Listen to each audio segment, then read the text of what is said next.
Well, students, lecture number 4, 5 p.m. batch. Important terms regarding wave motion. This is number 3 part, and playlist is wave and sound. So I'm going to discuss with you phase. To understand phase, students, हम लोग अगर हम common language में बात करें, यार उसका बड़ा अच्छा फेज चल रहा है and the system is rocking, phase is very good, I am in that phase, 3 phases of state of matter and so on.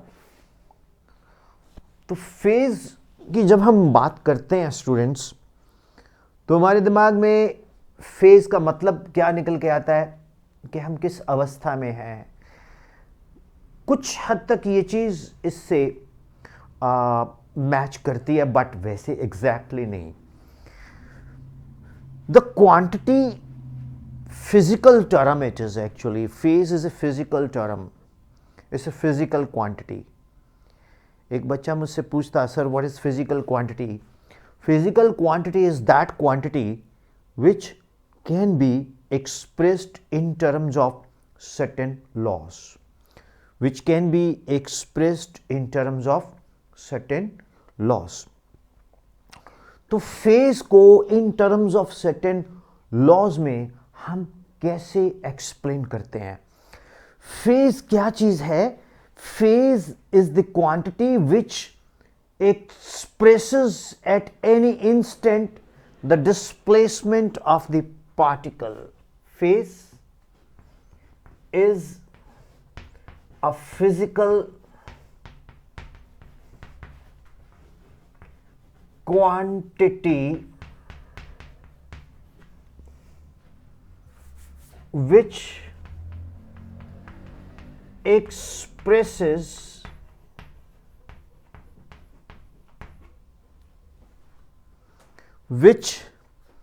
expresses what? At any instant the displacement of the particle.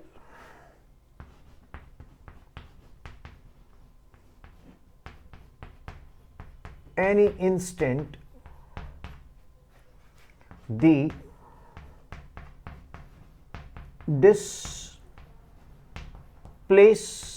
displacement of the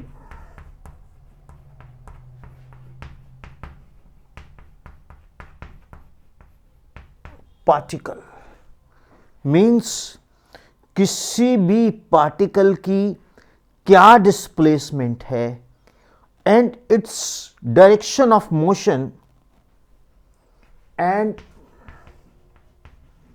it's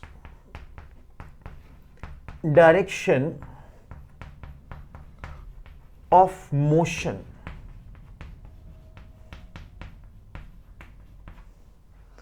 And its direction of motion is called the phase of the particle. What is phase? Is a physical quantity which expresses at any instant,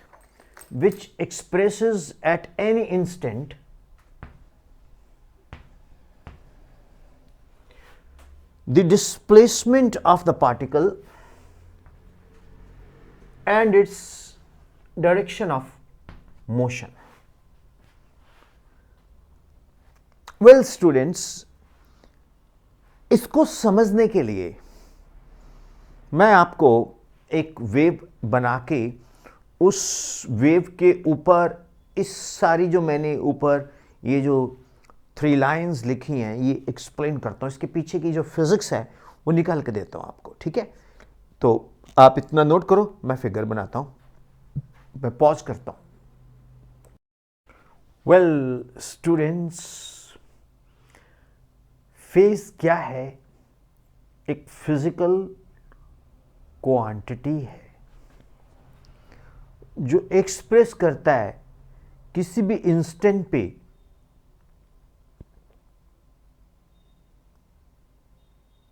किसी भी particle की displacement क्या है, उसका direction of motion क्या है।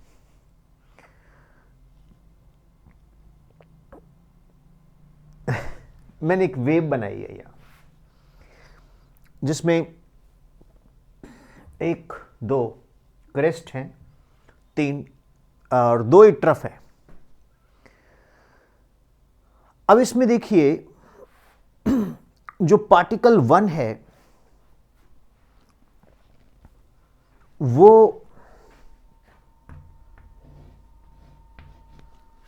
नीचे की तरफ जा रहा है, पार्टिकल 2 ऊपर की तरफ, particle 3 downwards, particle 4 upwards, particle 5 what downward. And you see 6 and 7 are also there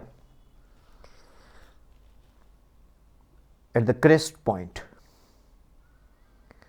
See the particle 2, the particle 4, particle 2 and particle 4, particle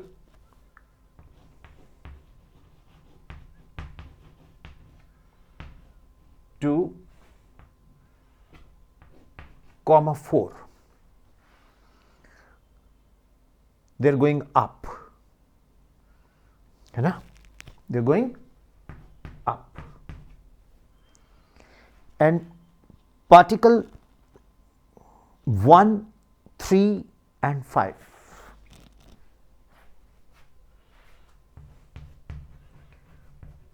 particle 1, 3 and 5,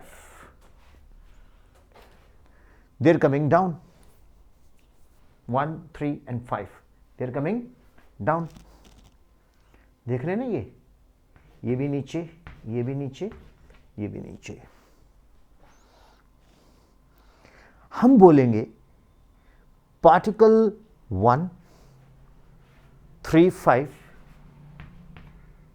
same phase, 2 and 4 same phase.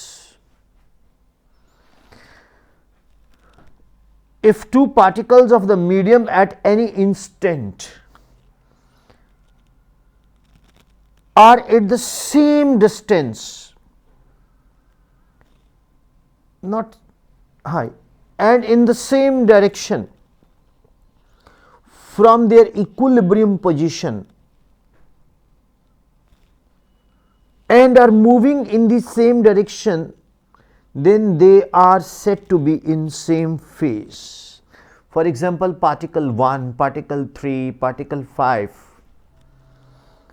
Main position से ये same position पे है. This is, ये line जो है, this is representing the main positions, but they are moving in same direction. So is particle 2 and 4, similarly particle 6 and 7. तो हम क्या बोलेंगे? They are in the same phase. अब जैसे ये मेरे हाथ दो पार्टिकल्स हैं, अगर ये दोनों नीचे जा रहे हैं सेम फेस, और दोनों के दोनों ऊपर जा रहे हैं अगेन सेम फेस, अगर एक ऊपर जा रहा है एक नीचे जा रहा है, then they are in opposite phase. तो फेज इज बेसिकली एक फिजिकल क्वांटिटी है which expresses at any instant the displacement of the particle and its direction of motion.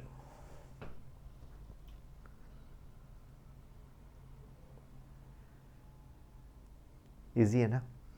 आप लोग ऐसे ही डरते रहते हो कि जी वेव ऑसिलेशन बड़ा टफ चैप्टर है। कुछ नहीं है बच्चा, कुछ भी नहीं है। Vipin sir is for the students, by the students, with the students.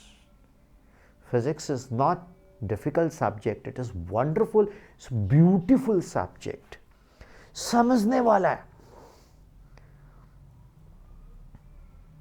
Hope it is clear. Hope कोई टेंशन तो नहीं है। देखो मैं इसमें बहुत बहुत कुछ ऐड कर सकता हूं, बट वो बिना मतलब के कॉम्प्लिकेट कर देगा। ठीक है, बस इतना सा पॉइंट है जो आपके सामने अच्छे से मैंने पुट फॉरवर्ड किया। मतलब मैं तो बोलूंगा अच्छे से पुट फॉरवर्ड किया।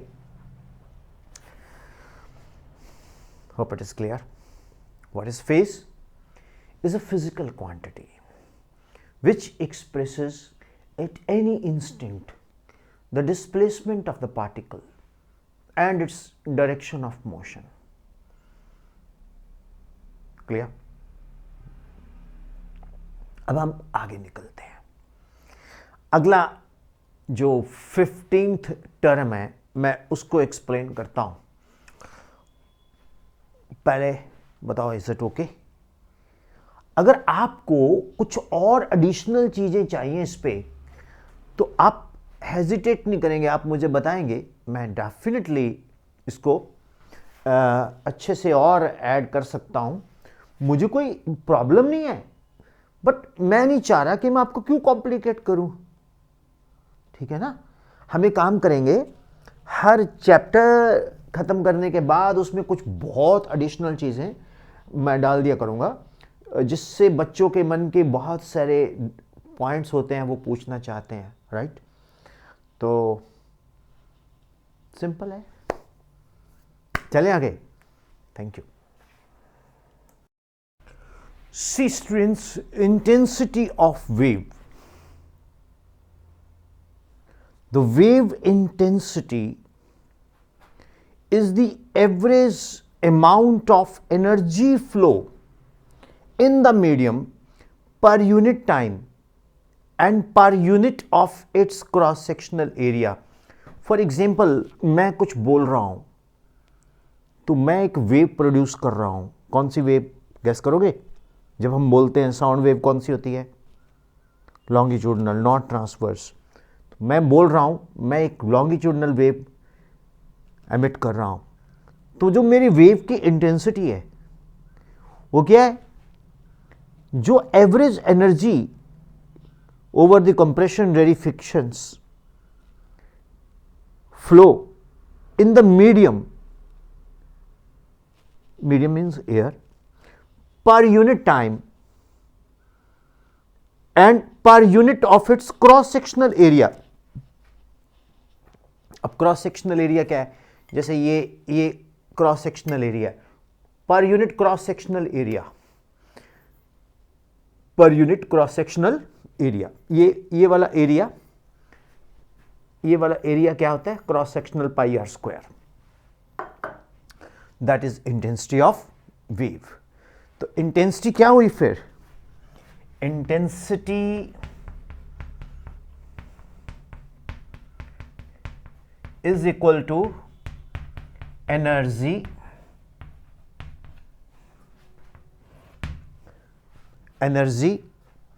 divided by area into time. Energy divided by area into time. अब एनर्जी क्या? वर्क अपॉन टाइम, पावर, और पावर तो ये क्या हुआ भैया? This is power over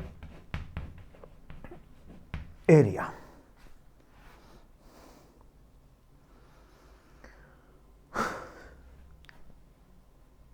simple, this is power over area. अब सिंपल हार्मोनिक मोशन में मैंने energy of particle executing simple harmonic motion आपको डिराइव करके दी हुई है, वहाँ से हम फार्मूला लेंगे तो एनर्जी क्या आ जाएगी, मैं यही लिख देता हूँ, ठीक है। तो students, energy is 2 pi square n square a square rho v, 2 pi n is omega तो होल स्क्वायर, ओके। तो यहाँ हम एक काम करेंगे, इसके नीचे इसको हम लोग लिख लेंगे 4 pi square n square a square rho v divided by 2। तो 4 pi square n square is what, omega square, right, a square rho v divided by 2. So this is called intensity formula. अब students एक interesting चीज बताते हैं आपको, मुझे ये definition रब करनी पड़ेगी, चलेगा ना, आपके पास तो रहेगी। नाउ सी स्टूडेंट्स, जो इंटेंसिटी है that is directly proportional to a square.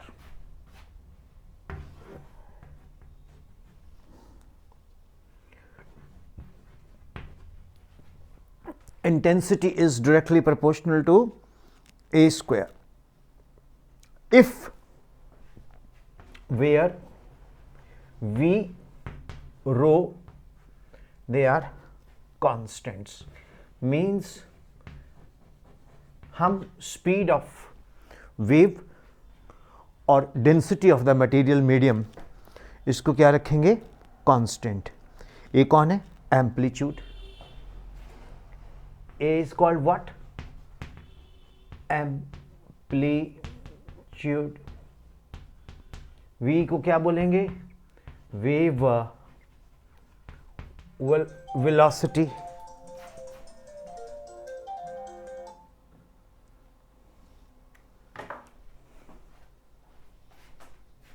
wave velocity.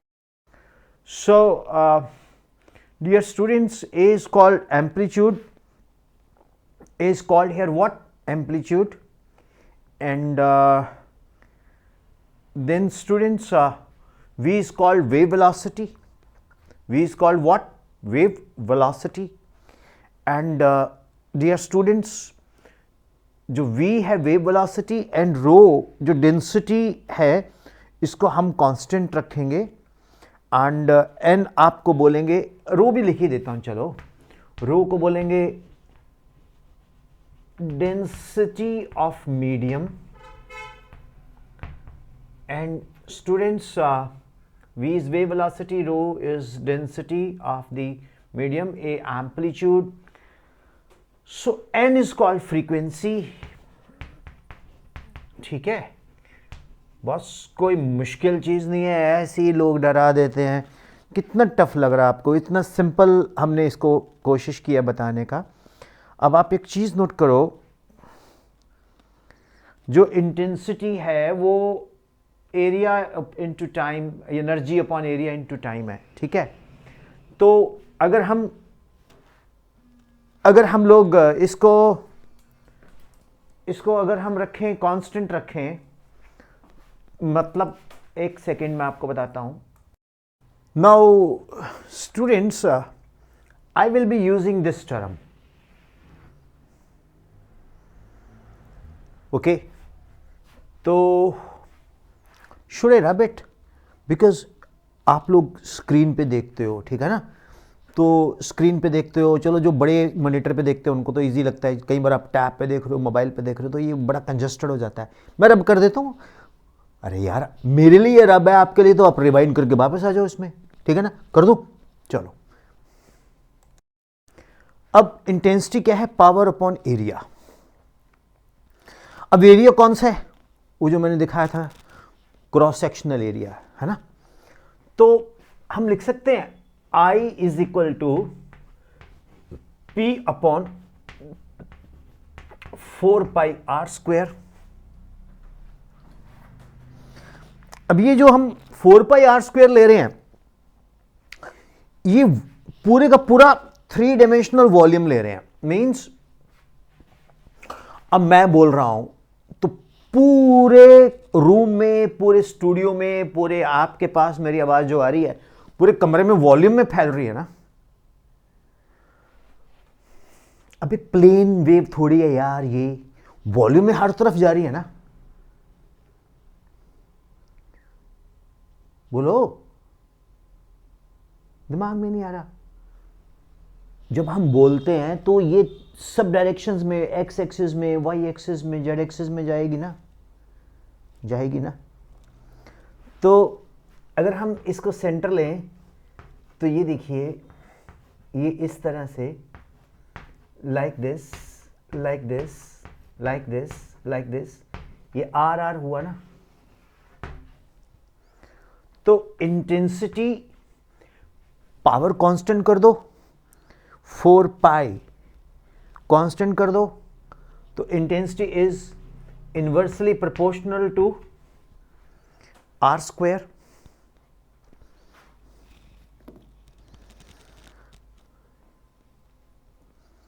ये क्या बन गया? Inverse square law. Intensity of wave is inversely proportional to square of r। Source से ये, अगर ये पॉइंट सोर्स है, और कलर से लिखता हूं, मैंने कलर चौक बहुत कम यूज करता था, लेकिन इससे मुझे ये बेनिफिट हुआ है कि एक तो ऐसा लगता है जैसे हम स्मार्ट बोर्ड पे पढ़ रहे हैं। कभी तो कमेंट में कुछ अच्छा अच्छा लिख दिया करो यार, ठीक। एस, तो आर पॉइंट सोर्स एस, यहां से voice which travelling in all directions, तो intensity is inversely proportional to r square. तो जैसे जैसे हम सोर्स से दूर जाएंगे, इंटेंसिटी ऑफ साउंड क्या होगी? डिक्रीज करती जाएगी। It will keep on decreasing, decreasing, decreasing, but inversely proportional to square of distance, right. Note कर लो भैया ये। Well students, threshold of intensity. मुझे एक बार एक स्टूडेंट पूछता, सर थ्रेशोल्ड का मतलब क्या है? दहलीज। थ्रेशोल्ड का मतलब क्या है? दहलीज। तो जो ह्यूमन ईयर है, ये मतलब up to 10⁻12 watt per metre square, ये इंटेंसिटी को सुन सकता है। और एक है थ्रेशोल्ड ऑफ पेन।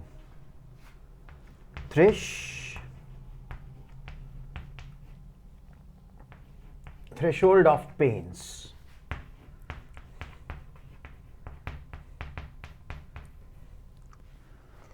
जो ह्यूमन ईयर है वो maximum 1 watt per metre square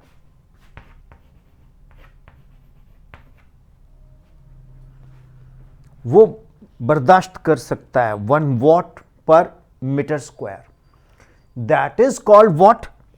threshold of pain. ये अपर लिमिट है इंटेंसिटी ऑफ साउंड की। This is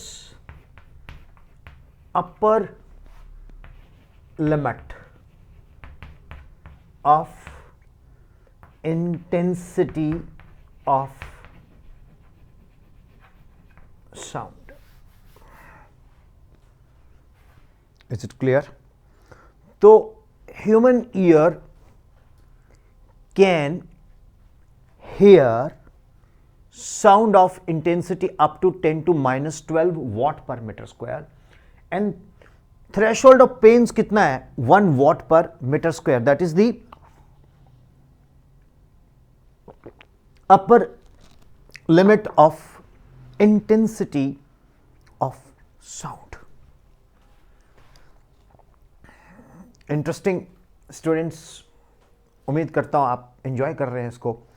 it's absolutely not difficult and मुश्किल तो नहीं होना चाहिए। अब आपको एक बहुत इंटरेस्टिंग बात बताता हूं मैं। वो इंटरेस्टिंग बात ये है कि लाउडनेस जो होती है वो नॉर्मली बेल डेसिबल इसमें हम मेजर करते हैं, बट यूनिट ऑफ लाउडनेस जो है ट्रेडिशनल यूनिट वो होता है PHON।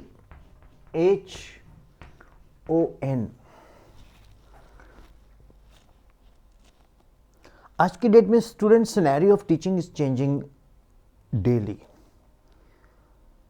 जो मैं आपको पढ़ा रहा हूं वो to the point focused teaching अपनी तरफ से मेरी तो यही कोशिश होती है कि आलतू फालतू ना बोला जाए, बिकॉज किसी के पास आज की डेट में टाइम नहीं है झक झक बक बक सुनने की, right.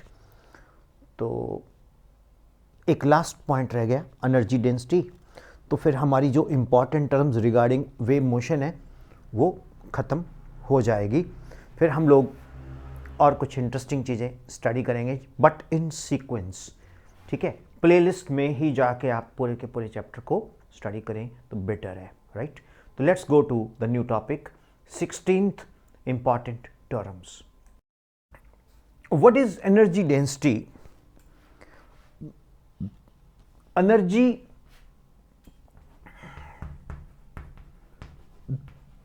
associated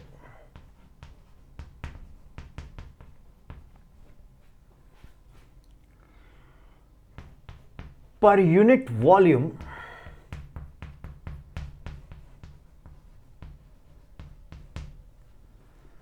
of the medium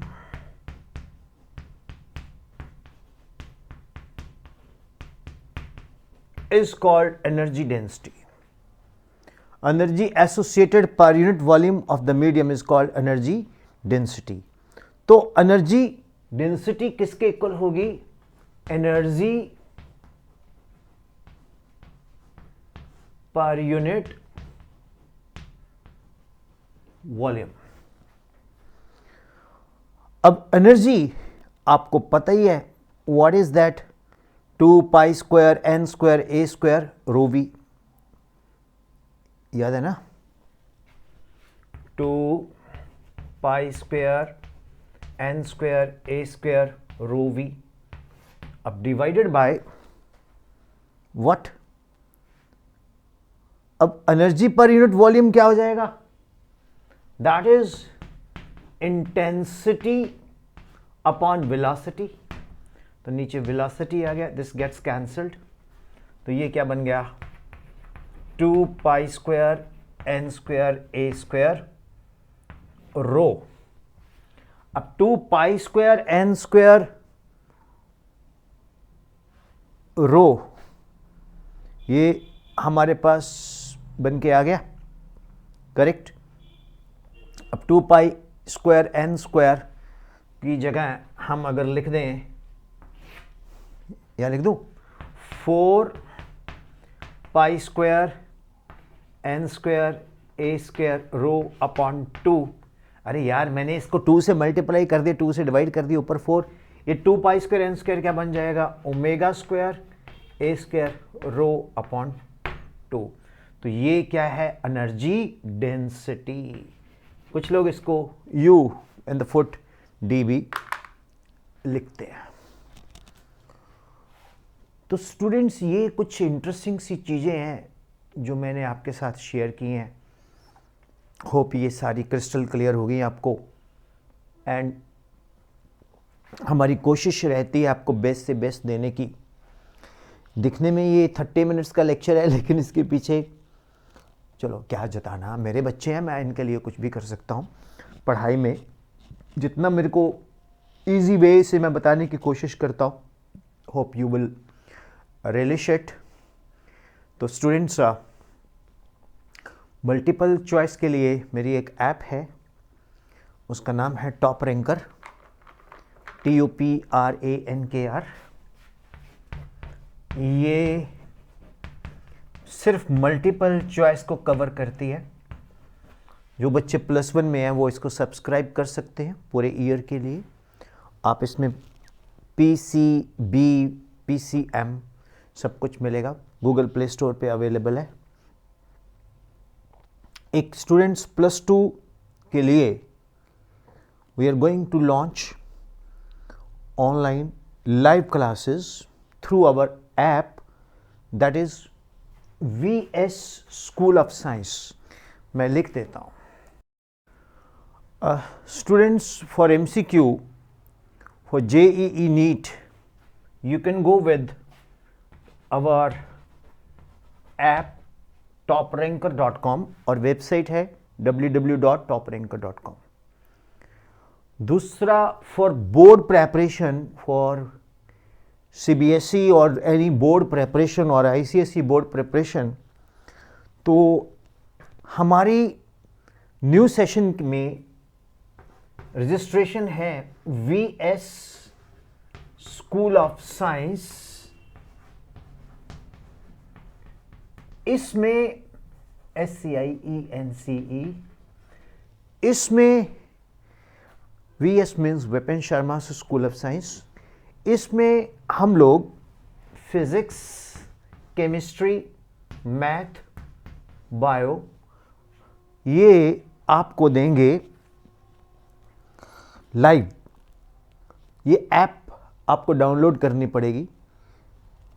you can ask for link 9814121996। और इसमें हम ट्यूशन्स पढ़ाएंगे ऑनलाइन, और ये जो ट्यूशन है इसमें हम आपको लाइव ऑनलाइन पढ़ाएंगे, बिल्कुल जैसे ट्यूशन्स होती है, राइट। तो इसकी डिटेल जानकारी के लिए आप 9814121996 पे व्हाट्सएप करके पूछ सकते हो। रजिस्ट्रेशन इसके लिए ओपन है, और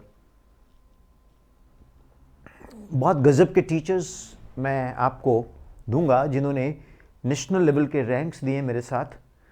तो मैंने उनको रिक्वेस्ट किया, वो रेडी हो गए, और हम लोग आपको बकायदा आप ही के घर में आके पढ़ाएंगे। पढ़ना चाहोगे हमसे तो 9814121996 पे आप डिटेल्स व्हाट्सएप के लिए, कॉल ना करो तो बेटर है, व्हाट्सएप कर देना, मैं रिप्लाई कर दूंगा। तो विपिन शर्मा सर बहुत कोशिश करते रहते हैं। अच्छा, फिज़िक्स मैं पढ़ाऊंगा, साथ में मेरे कंटेम्प्रेरी सीनियर हैं प्रोफेसर, वो पढ़ाएंगे। केमिस्ट्री के लिए भी एक गजब टीचर आपको देंगे, मैथ्स के लिए, बॉटनी जूलॉजी के लिए भी। They are all PhDs and well experienced, and जिनको 30-30, 25-25 साल का एक्सपीरियंसेस है। So all the best, thank you, bye bye. सुनो, आपको ये चैनल अच्छा लगता है तो आप इसको अपने फ्रेंड्स को बताओ, और VS स्कूल ऑफ साइंस में रजिस्ट्रेशन करवाओ। हम लोग जैसे 10th के एग्ज़ाम्स ख़त्म होते हैं हम स्टार्ट कर देंगे, और +1 के एग्ज़ाम्स ख़त्म होते हैं हम स्टार्ट कर देंगे। पूरा कंप्लीट सिलेबस होगा, असाइनमेंट्स होगी, PDF मिलेंगी, हर चीज़ मिलेगी। Thank you, bye bye, see you. कल फिर मिलते हैं हम शाम को 5 बजे। अब चलें? ओके बेटा, okay students, bye bye, thank you.